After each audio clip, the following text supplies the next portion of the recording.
Hi, it's Ted again. Look, particularly Black Lives Matter. And right on, right on, right on.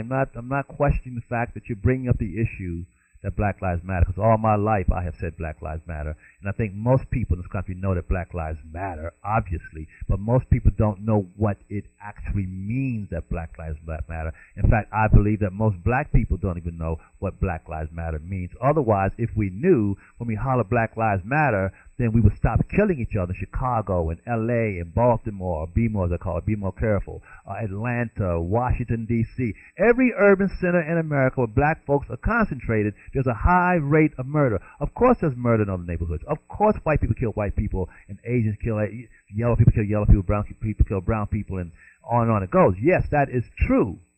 But for us, we are disproportionately killing one another. And we are the people who carry the banner of justice, carry the banner of equality, carry the banner of dignity and righteousness. That is what we were known for at one time in this country. But of late, we don't have that anymore because we're spending a lot of time killing one another. Now, when we talk about black lives, a lot of people are coming, some people rather, not a lot, most people are not in the black community, from what I can tell, are not for the antics of Black Lives Matter, but are for the idea of Black Lives Matter. And let's get it straightened out. But there's a group amongst us, you guys, they call themselves the Brown Brothers, the Hispanic Latinos, okay? And they are always claiming our civil rights because they are a minority. Oh, by the way, the Hispanic Latino community is no longer a minority in California. It is the majority, and of course we black folks are now only 4% of the California population. But is that a legitimate majority? No, that is not a legitimate majority. Remember, this comes from the invasion.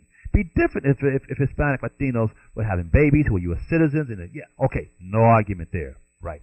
But the fact that this massive invasion of millions of people and their anchor children has created this majority. And you hear them say, well, by the year 2050, it's going to be a predominantly Hispanic country and all that kind of stuff. That's because it's an illicit population. Yet these same folks now, check this out, will cozy up to us, and they'll holler Black Lives Matter, and they'll holler brown-black coalition against the white man. Well, one, Hispanic Latinos are not brown. According to their own constitution, according to their birth certificate, according to the U.S. laws, Hispanic Latinos are not a race. They are white people. They are not. There is no such thing as a Hispanic Latino race.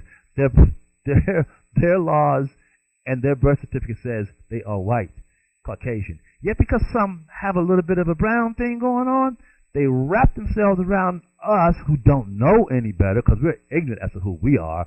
And we say, yeah, Black Lives Matter, brown-black coalition, down with the white man. Dudes, ladies and gentlemen, they're stabbing us in our back. They're rolling us. They're taking our birth certificate. Let me give you a little bit of an analogy. Their heritage, coming from south of the border, is Aztec, Inca, Maya, all those people. You would know more who was down there than I would know. What is in their heritage? What is in their background? The background is what? Human sacrifice. Now, we all know that, and that's something they don't want to really talk about, right? Well, I'll talk about slavery. I'll talk about how we black people, we enslaved ourselves in Africa and all that kind of stuff. But no one wants to talk about what happened in Mexico and Central America. Well, they would take a human being, thousands a year, and they would put him on a rock, and they bend them back over that rock, and they take this sharp bone knife, and they tear their chest open and snatch their hearts out and hold their hearts in their hands while your heart is beating, show it to you while you're still alive. And that's the last thing you see is your own beating heart, and you're dead. This is what's happening to us black folks in America. It's what's happening to America, is that this movement is really taking the heart out of our country, taking the heart and soul of my people. For what? Material gain. Because they believe that when they make these human sacrifices, the gods will bless them with prosperity. Well, why are they coming into our country seeking what? Prosperity. You hear them say, we are seeking a better lifestyle for ourselves. Well, you're seeking of a better lifestyle. They're seeking of a better lifestyle. It's taking my people's lives. We are being sacrificed. But you know, I don't blame the campesinos and the compañeros who are legitimately trying to improve their lives and their children's lives and are getting away from the oppression in Mexico and Central America and Guatemala, El Salvador, and so forth. We all know that. But the real culprit in this, we'll talk about this next, is our United States federal government. Our federal government right now is in a rogue state led by a rogue president by the name of Barack Hussein Obama. Our presidency has been usurped by something foreign. And as the high priest of this movement, that movement of invading our country and taking the heart of us black people, Mr. President, this is his job. This is his doing.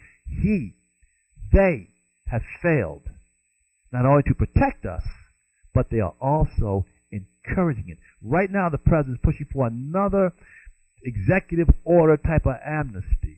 And they're saying, well, these people have children, they want their children to get education, and they're oppressed, and we are America, and we're welcoming to everybody. But for their prosperity, I and my people have to die.